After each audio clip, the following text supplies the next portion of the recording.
ആലുവയിൽ 4ാം ക്ലാസ്സുകാരിയെ തട്ടിക്കൊണ്ടുപോകാൻ ശ്രമിച്ച പ്രതിയെ പോലീസ് വെറുതെ വിട്ടതിൽ പ്രതിഷേധം ശക്തമാകുന്നുണ്ട്. തട്ടിക്കൊണ്ടുപോകലിനെ പോലീസ് നിസാരവൽക്കരിച്ചു എന്നാണ് പരാതി. നടപടിക്കെതിരെ പഞ്ചായത്ത് അംഗം മുഖ്യമന്ത്രിക്കും DGPക്കും പരാതി നൽകി. കിഴക്കേ കടുങ്ങല്ലൂരിൽ നിന്ന് ചൊവ്വാഴ്ച വൈകിട്ടാണ് കുട്ടിയെ തട്ടിക്കൊണ്ടുപോകാൻ ശ്രമം നടന്നത്. സഹിൻ ആന്റണി വിവരങ്ങളുമായി ചേർന്നു. സഹിൻ, ഇപ്പം ഈ വിഷയം അത് ഗൗരവപൂർവ്വം തന്നെ ചർച്ച ചെയ്ത കാര്യമാണ്. ഇതിൽ എന്താണ് പോലീസിന്റെ വിശദീകരണം? എന്തുകൊണ്ടാണ് പോലീസ് ഈ വിഷയത്തെ ഇത്രയും ലാഘവത്തോടു കൂടി കൈകാര്യം ചെയ്തത്?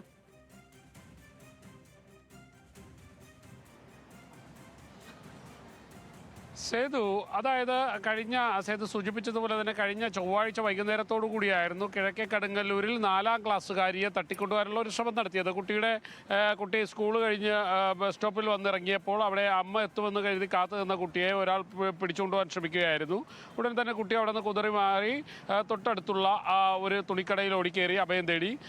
അവിടെ വെച്ച് ആ തുണിക്കടയിൽ നിന്നും കുട്ടിയെ പിടിച്ചുകൊണ്ടുപോകാൻ ഇയാൾ ശ്രമിച്ചു. അപ്പോൾ കുട്ടിയുടെ അമ്മാവൻ എന്നാണ് ഇയാൾ പറഞ്ഞത്. എന്നാൽ കുട്ടി പറഞ്ഞു തനിക്ക് ഇയാളുമായി യാതൊരുവിധ ബന്ധവും ഇല്ലെന്ന്. പിന്നീട് മാതാപിതാക്കൾ വരികയും ആ തുണിക്കടയിലെ ആളുകൾ ഈ കുട്ടിയെ സംരക്ഷിക്കുകയും എല്ലാം ചെയ്തിരുന്നു.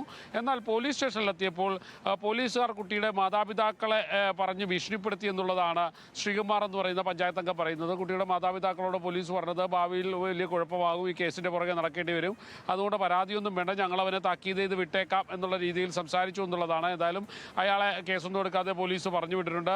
മദ്യപിച്ച് ബഹളമുണ്ടാക്കിയതിന് മാത്രമാണ് ഇയാൾക്കെതിരെ ജാമ്യം ലഭിക്കുന്ന കുറ്റം ചുമത്തി കേസെടുത്തിരിക്കുന്നത്.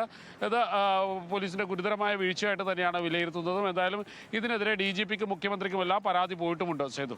ഓക്കെ സഹിൻ, ശരി.